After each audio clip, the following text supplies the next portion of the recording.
Welcome back, financial explorers, to the channel that demystifies the markets and shines a light on the hidden corners of short interest data. Today, we're diving deep into a fascinating and highly unusual situation with a microcap stock that's recently landed on our hard-to-borrow screener, ZCMD.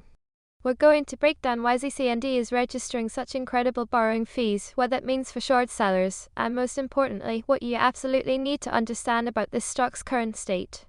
Important disclaimer, this video is for educational and informational purposes only.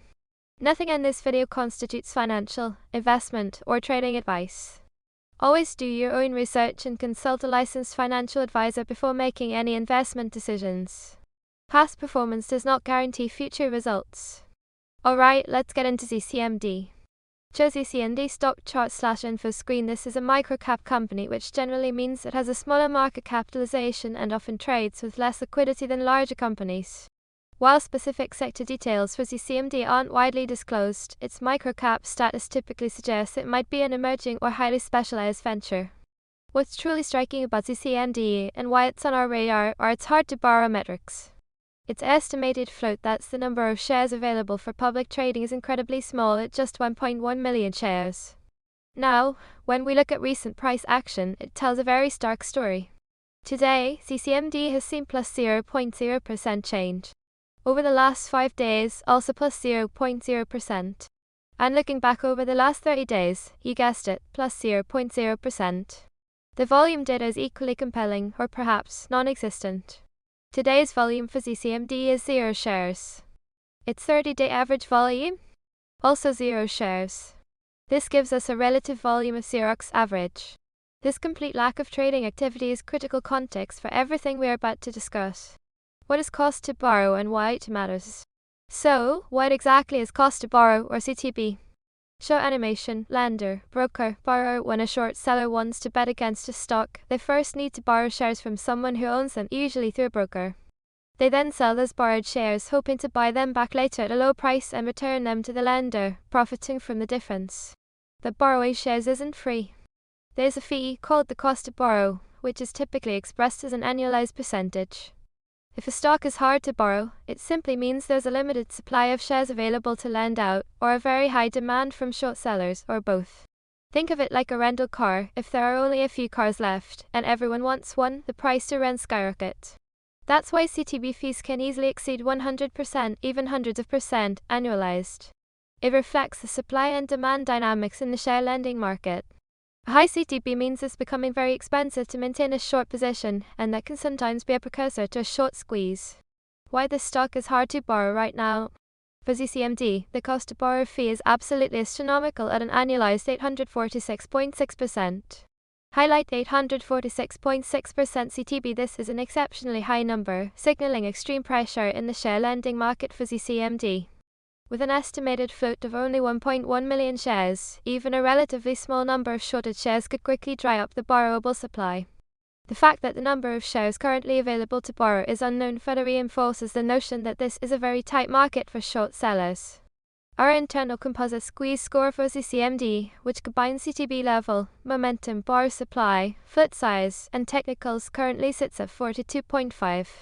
This score suggests some underlying potential, but it's absolutely critical to remember the context we just discussed. ZCMD currently has 0 trading volume and 0 price movement.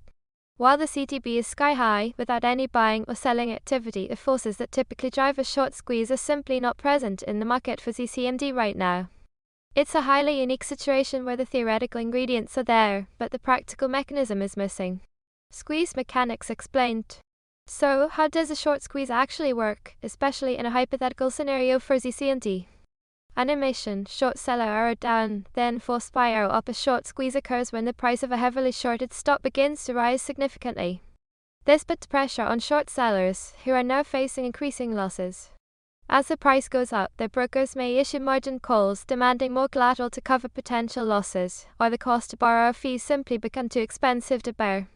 To close their short positions and stop the bleeding, short sellers must buy back the shares they initially sold. But when many short sellers try to buy back at the same time, this creates a surge in buying demand, which in turn pushes the price up even further. This forces more short sellers to cover, creating a cascading effect to squeeze that can send the stock price parabolic in a very short amount of time. If ZCMD were to suddenly see significant trading volume, given its tiny 1.1 million share float and this mind-boggling 846.6% CTB, the conditions could theoretically be ripe for extreme volatility if short sellers were caught off guard. But again, that's a big if given the current zero volume. Dilution risk check. Now let's talk about dilution risk. Dilution risk graphic. Dilution is when a company issues new shares, which increases the total number of outstanding shares and can reduce the value of existing shares. For a short squeeze thesis, dilution can be a significant enemy.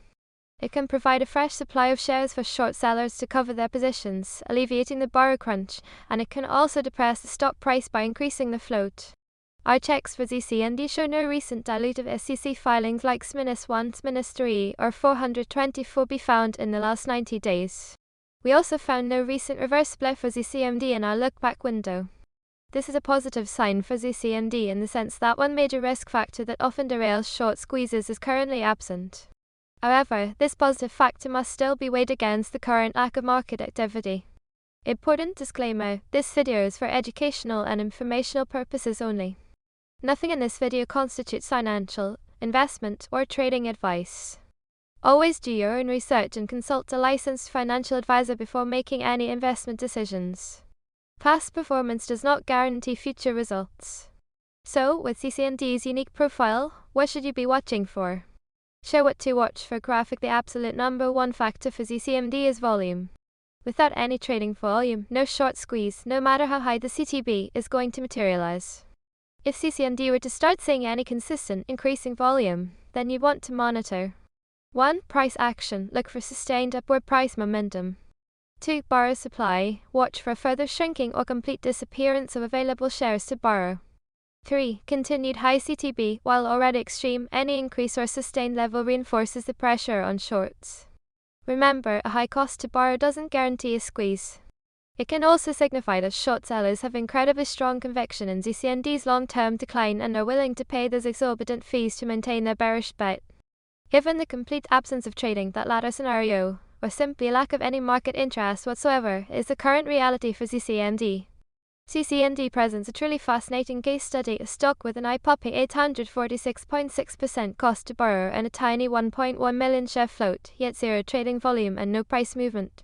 While the theoretical ingredients for a short squeeze are present in terms of borrow fees and float, the fundamental market activity required for such a move is currently non-existent. Always remember that volume is the lifeblood of price action, and without it, even the most extreme CTB numbers remain just numbers. If you found this deep dive into ZCMD and hard to borrow stocks insightful, please hit that like button, subscribe to the channel for more unique financial education, and let us know in the comments if you've ever encountered a stock with such an unusual profile. We love hearing your questions and thoughts. Thanks for watching, and we'll see you in the next video.